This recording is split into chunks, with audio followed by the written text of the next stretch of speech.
Hola, ¿cómo estáis? Domingo de la Ascensión del Señor. Os voy a comentar, voy a tratar de ser breve. Vamos a ver este episodio de la Ascensión del Señor. Vamos a ver dónde aparece en los Evangelios. ¿Mm? Ya sabemos que hay 4 Evangelios y vamos a ver qué dice cada evangelista del momento de la subida a los cielos del Señor. Empezamos por el primero, por San Mateo, y vamos al último capítulo. Y en el último capítulo, pues dice lo siguiente, el capítulo 28, versículo 16. Por su parte, los 11 discípulos marcharon a Galilea, al monte que Jesús les había indicado, y al verlo le adoraron. Algunos, sin embargo, dudaron. Un inciso aquí, para darnos cuenta de que esto es como la vida misma. Algunos reconocen a Jesús y otros dudan. Lo mismo que en aquel día. Jesús se acercó a ellos y les habló así: Me ha sido dado todo poder en el cielo y en la tierra. Id pues y haced discípulos a todas las gentes, bautizándolas en el nombre del Padre y del Hijo y del Espíritu Santo, y enseñándoles a guardar todo lo que yo os he mandado. Y he aquí que yo estoy con vosotros todos los días hasta el fin del mundo. Y así termina el Evangelio según San Mateo. No hace ninguna mención expresa del momento en el que Jesús es llevado. Para San Mateo él narra este episodio, para él hay 2 cosas fundamentales. Una, la misión que Jesús encarga a sus discípulos, la última misión que encarga antes de dejar este mundo, digamos, y desaparecer. La desaparición no es total, pues dice Jesús: he aquí yo estoy con vosotros todos los días hasta el fin del mundo. La misión es ir al mundo entero y hacer discípulos, bautizándolos y enseñándoles a guardar todas las cosas que Jesús había enseñado. No hay más. Para San Mateo, el momento de la ascensión que hoy celebramos no era relevante o no era lo más importante. Por lo tanto, no lo menciona. Vamos al Evangelio según San Marcos.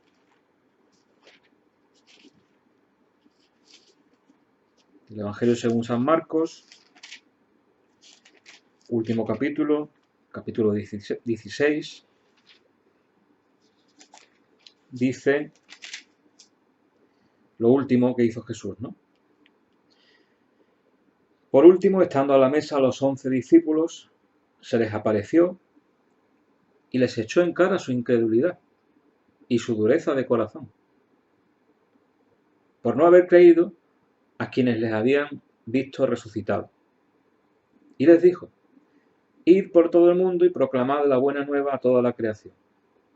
Aquí vemos que San Marcos recoge exactamente la misma misión que ha recogido en el Evangelio de San Mateo, la recoge también San Marcos.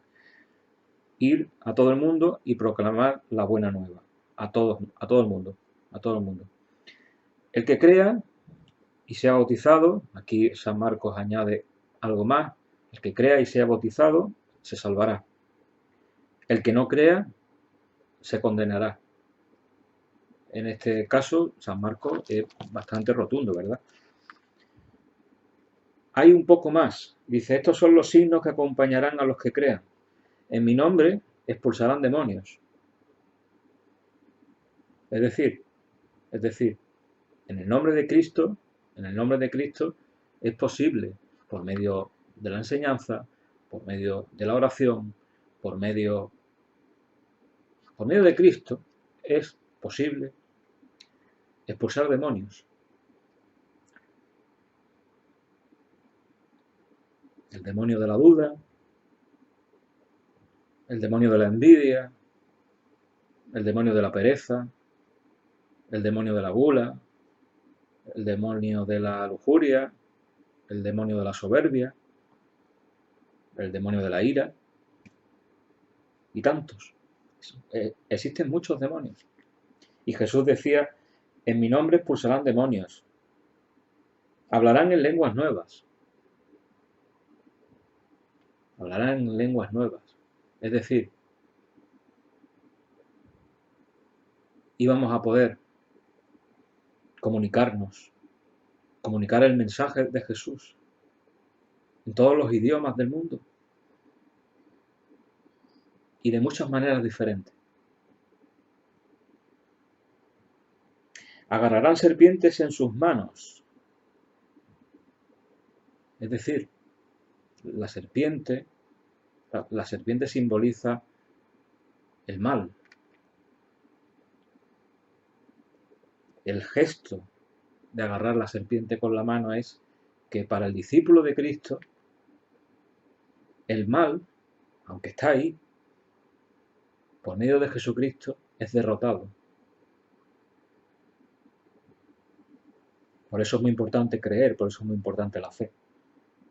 Agarrarán serpientes en sus manos, y aunque beban veneno, no les hará daño. El veneno de la herejía, el veneno de la falsa enseñanza, de la falsa doctrina, el veneno de la falsa religión. Estos son signos que acompañan a todos los creyentes.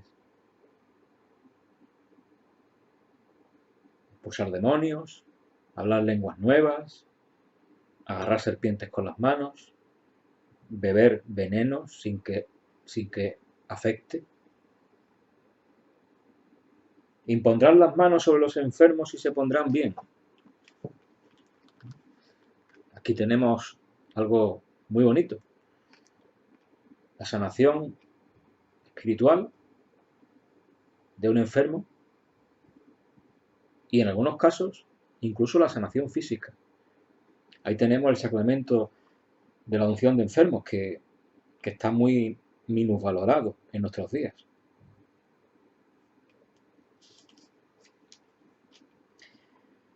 Con esto el Señor Jesús, después de hablarles, fue elevado al cielo. Aquí San Marcos ya sí menciona la ascensión del Señor.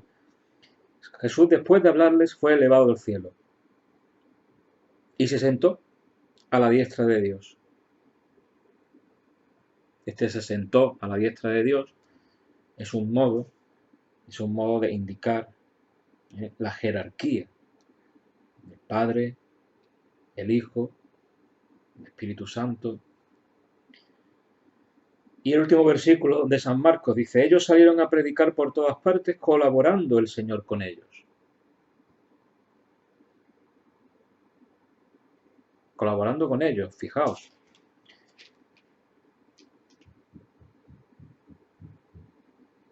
San Mateo sí lo había dicho.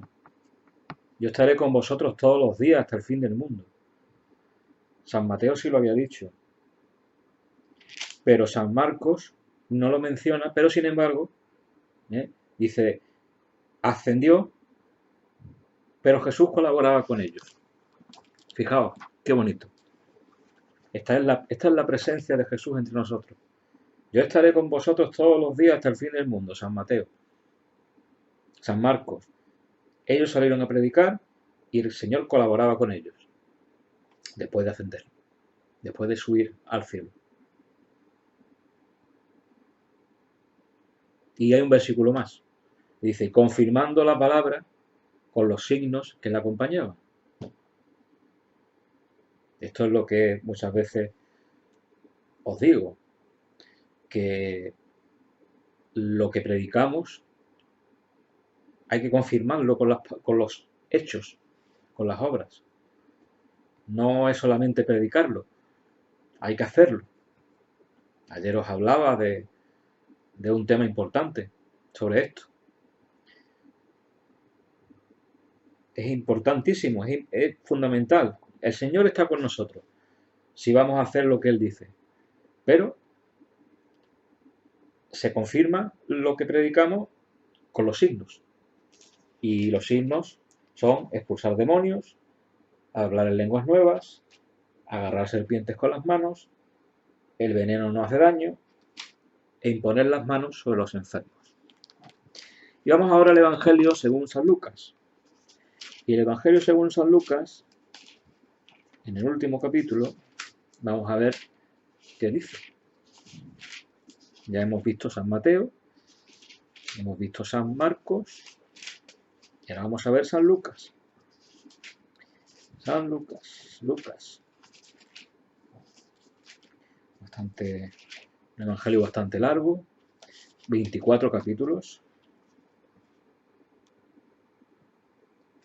Y lo último que dice San Lucas es lo siguiente.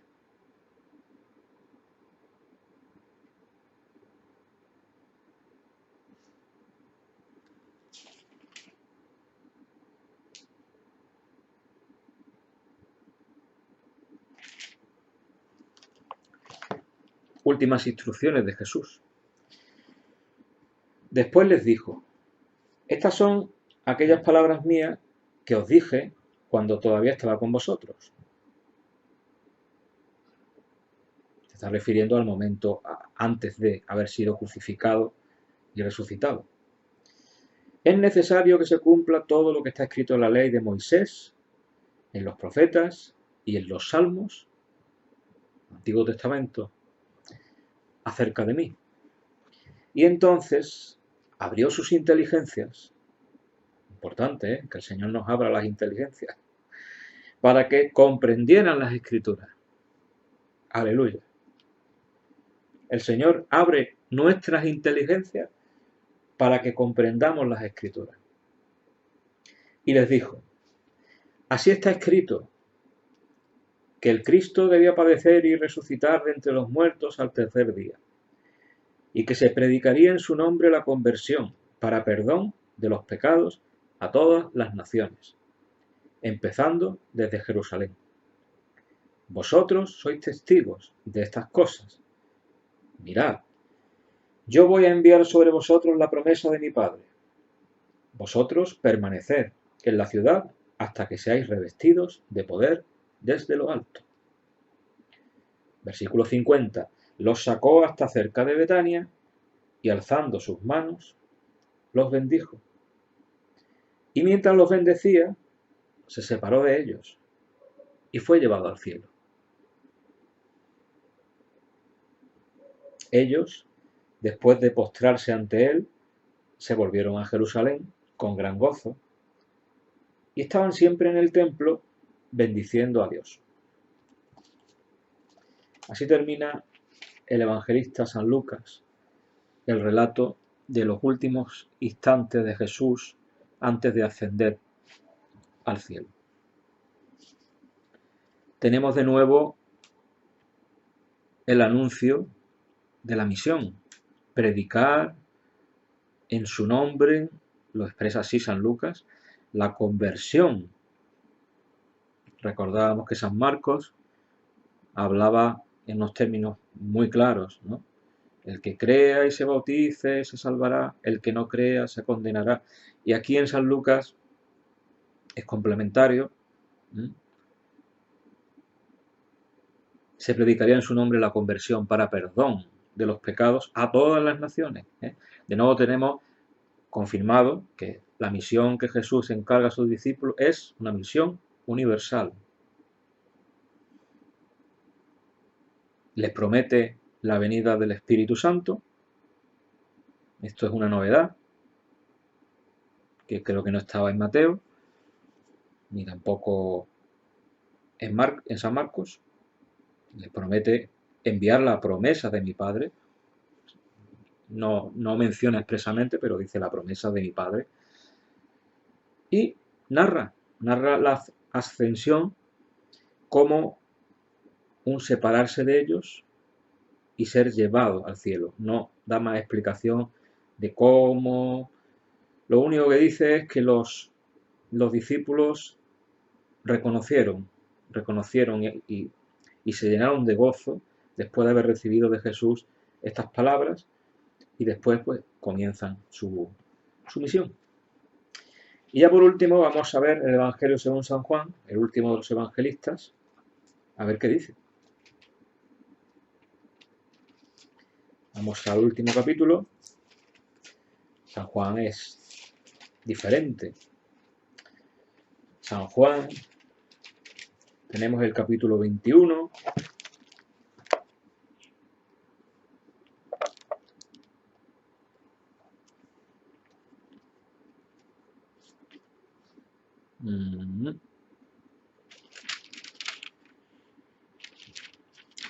Pues fijaos, San Juan no menciona, no necesita mencionar el hecho de la ascensión de Jesús, ni necesita mencionar en este punto, en el último capítulo, tampoco la misión, que ya hemos visto en los otros evangelistas. Aquí lo único que dice San Juan es lo siguiente.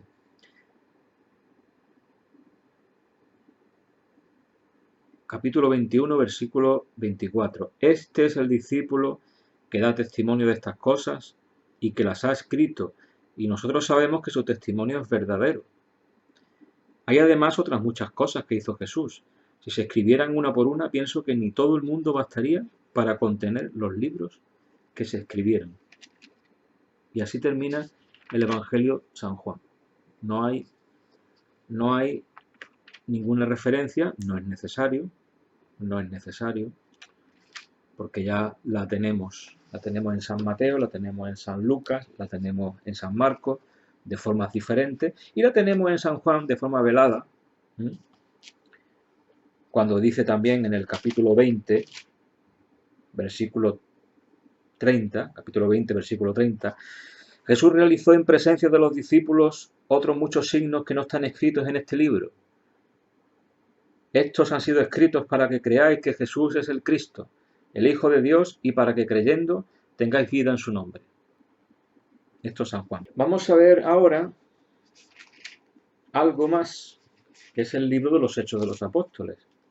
Porque el libro de los Hechos de los Apóstoles va unido, ya que están escritos por el mismo autor, va unido al tercer evangelio, en cierto modo. Realmente, primitivamente eran dos partes de una misma obra. Por lo tanto, está escrito por el mismo evangelista y vamos a ver, porque sí narra la ascensión. El libro de los Hechos de los Apóstoles, en el capítulo 1, narra la ascensión del Señor de esta forma. Señor, ¿en qué momento? Perdón. Señor, ¿es en este momento cuando le vas a restablecer el reino a Israel?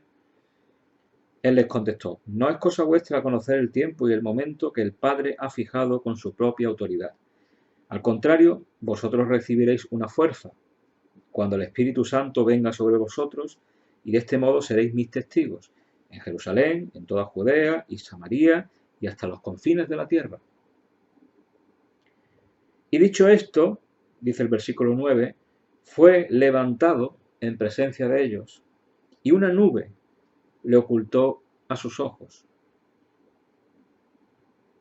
En este fragmento de la Escritura narra específicamente el momento y cómo fue, ¿no? Más o menos, físicamente, visiblemente fue así. Como ellos estuvieran mirando fijamente al cielo, mientras él se iba, se le presentaron de pronto dos hombres vestidos de blanco que les dijeron, Galileos, ¿por qué permanecéis mirando al cielo?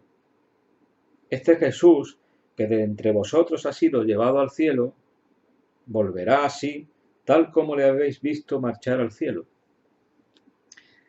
Bien, esta última palabra está claro que está hablándonos no de la venida del Espíritu Santo, sino de la segunda venida de Cristo. Tenemos que ir ahora al libro del Apocalipsis de San Juan, escrito por San Juan, el último libro de la Biblia, Nuevo Testamento, para poder entender bien esto. Capítulo 1, versículo 8, dice, yo soy el alfa y la omega, dice el Señor Dios, aquel que es, que era y que ha de venir, el Todopoderoso.